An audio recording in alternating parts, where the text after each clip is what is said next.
Greg Bedard of the Boston Sports Journal. What do you know about this supposed Jerod Mayo buyout? So the rumor down in Mobile was that the buyout for Jerod Mayo was $10 million. Now, I'm just saying, that's just the rumor. I don't have it fact-based, anything, but that was the rumor among NFL people, that the reason that they went with Mayo and they didn't open up anything, head coach or GM. And I think Mazz was asking the question, like, does this pertain to Wolf? I don't know. But that there was a $10 million buyout for Jerod Mayo's contract. Well, I mean, that's a whopper. So, just to jump ahead quickly, Elliot Wolf looks like he's assumed GM duties, and we'll get into this coming up. But Mazz asked the same question. Was there language in his contract similar to that of Mayo, and that's why we got Elliot Wolf and no GM search? I mean, I wonder. It's certainly a valid question. I mean, considering you have Jerod Mayo, who didn't interview anyplace else. You have Elliot Wolf, who didn't interview anyplace else. Normally, and I don't know, maybe Elliot Wolf has fallen off the map for other teams and he wasn't requested by anybody. But normally, when you have a transition period, you look for other jobs. You see what's out there. And that both of those guys didn't talk to anybody else, to our knowledge, it makes you wonder, did both of them have contracts that stipulated they would be the next guy with buyouts? I mean, what is this? Yeah, what is going on? I mean, talk about Jerod Mayo seems like a fine guy. Everyone who's interacted with him speaks highly of him. I get it.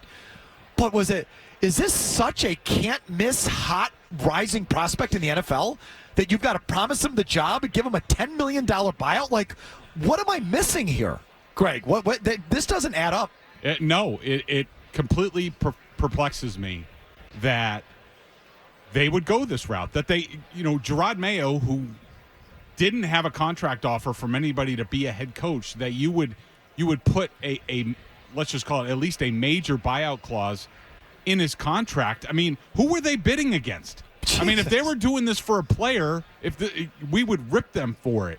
And I would be interested in a Jimmy poll. If you polled people right now and you said, given where the Patriots are right now, would you rather have Bill Belichick and, say, Josh McDaniels still in power, or do you want this new alignment for the Patriots? I don't know how many people would sign up for the new alignment. You can have Belichick and McDaniels, or Mayo, Alex Van Pelt, Ben McAdoo, and DeMarcus Covington. If Jimmy puts up that poll, it's going to be 90-10 in favor of Belichick McDaniels. I mean, this new regime. It was time to move on. I'm all for moving on. I mean, I'm with you. It's actually a tough question, Yeah. but I lean Bill McDaniels. But the way it's gone, like, I didn't bargain for this. And from day one, the thing has smelled to me. I just, underwhelming is the word I've used. It's gone from underwhelming to, I think it's flat out stinks. How about, the staff now, Greg? Alex Van Pelt, Ben McAdoo.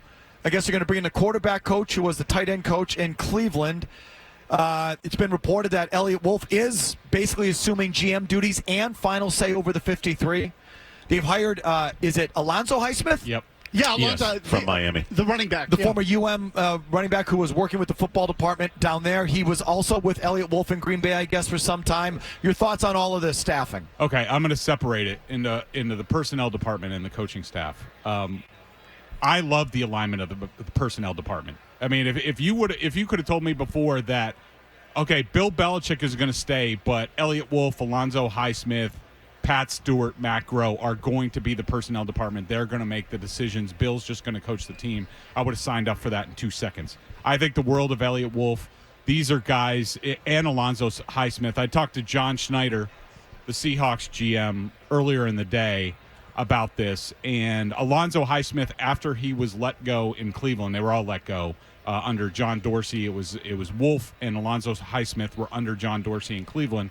When Alonzo Highsmith got let go, he was, for 3 years, he was a personnel executive with the Seahawks under John Schneider. And John said he could have stayed. He ended up going back to the University of Miami and becoming a general manager, basically a showpiece for Mario Cristobal's regime. But Alonzo Highsmith has a tremendous reputation around the league. John Schneider said he is at his best, sort of bridging the gap between the front office and the coaching staff. He's sort of Mr. Fix-It. He does a lot of stuff with the players who are underachieving. He's able to to help the coaching staff reach certain players. He has a great eye for talent. I think Elliott Wolf should have been a GM years ago. So and Pat Stewart has been with the Eagles, has been with the Panthers. All of these guys have tremendous connections. They're really good at their job. Now the coaching staff, in a vacuum, I like these guys. But in terms of resetting and setting a course for a franchise, this would not be my first choice. I don't think it was the Patriots' first choice. Alex Van Pelt was the 12th interview and the 12th hire. If you want somebody, if you're a head coaching candidate and you have a vision for what your team's going to look like, you don't hire the 12th guy.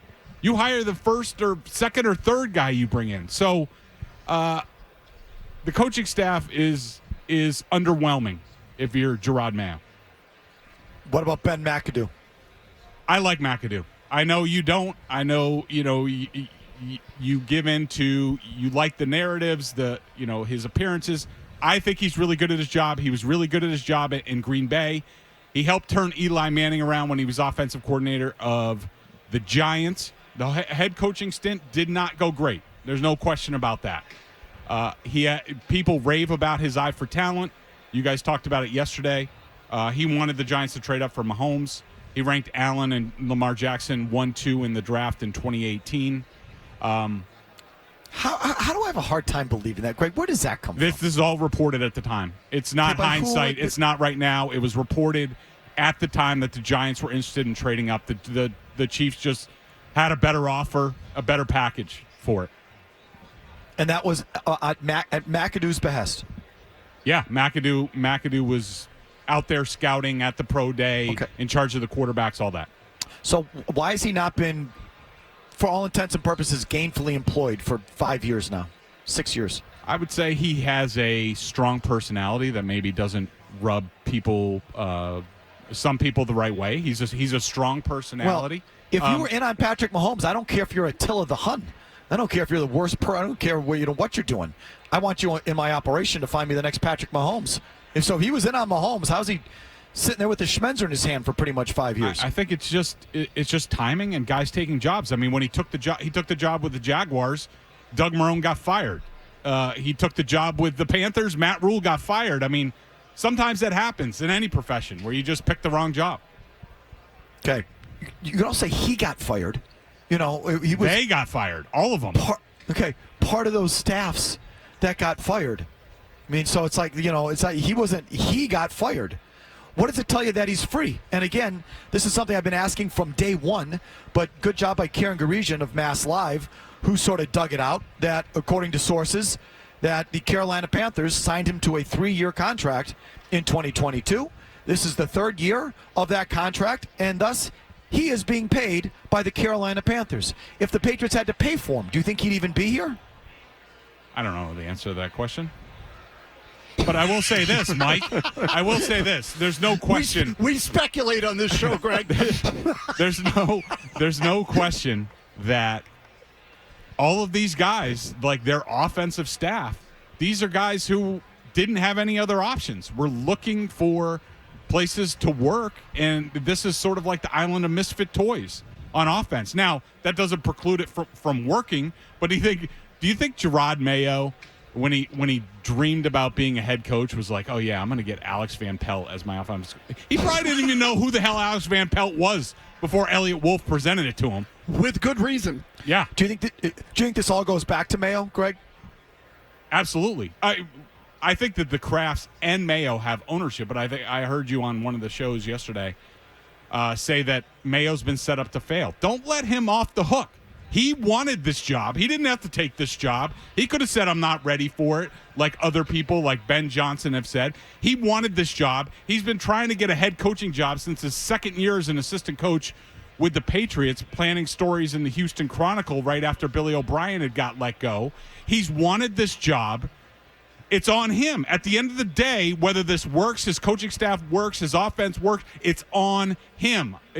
That has nothing to do with the Crafts, other than the Crafts put him in position and are gladly just elevating him. It's at the end of the day, this is Jerod Mayo is the head coach of the New England Patriots. What happens on the coaching staff is his purview. I love this take. I'm sorry to cut you off, but I think it's a fair point. Mayo knew he was the next guy. He knew it from whenever he signed that deal, so it's at least a year ago. Mm-hmm. If not before then, he knew. They bonded on the trip to Israel, whatever. He's known for a long time. You're telling me in that time you couldn't start to network and put together people that you liked? It's a great take. And, the offenses that you liked or the coaches that you liked to coach those offenses. You're in the league. You're coaching. You're out there on the field every Sunday, and you knew you were the next in line. You had all this time to network, think about it, plan your vision, get something in place. And then you become head coach, and you sit there and you go, I'm not sure, Elliot, what should we do? And Elliot Wolf just brings together his old guys from Green Bay. That's on Jerod Mayo. It's a good point. So, and I had forgotten about the Houston thing. Like, what was he in the league 2 years at that time? I remember when that happened that we all went, what? They were already considering Jerod Mayo a head coaching candidate? And Greg had said at the time, too, with the story, exactly what he said now, that the story had been leaked and that Mayo's camp had leaked it because they were trying to get leverage and get his name out there as a head coaching candidate already. When you factor all of that in, he couldn't be more right. It's 100, I shouldn't say 100%, but there's a lot on Mayo for not being ready to go when he finally got the job. And Tony, from talking to people around the league, they are quick to point out, like, make sure part of the discussion is people not necessarily wanting to come for Jerod Mayo and what the Crafts are paying them. That a lot of these guys, after the interview, were like, no, that's not a good situation for me. And along with the rumors out there that the Crafts wouldn't pay the freight on Nick Caley's contract. And the other thing I wanted to say about Jerod Mayo, I mean, he is basically what? A co-defensive coordinator he was with Steve Belichick, and he's in meetings with Bill Belichick. He's game planning against all these offenses. That's where normally these defensive coordinators get the next guy that they hire as their offensive coordinator. And are you telling me that the Patriots beating Kevin Stefanski's offense 45-7 and 38-15?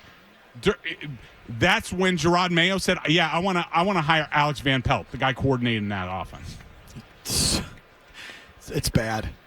It's bad. It's like Mayo, not a good deal what's going on The here. coaching staff blows. but it's like Mayo only cared about getting the title, and now that he has it, it's like, oh, I got to do all this other stuff.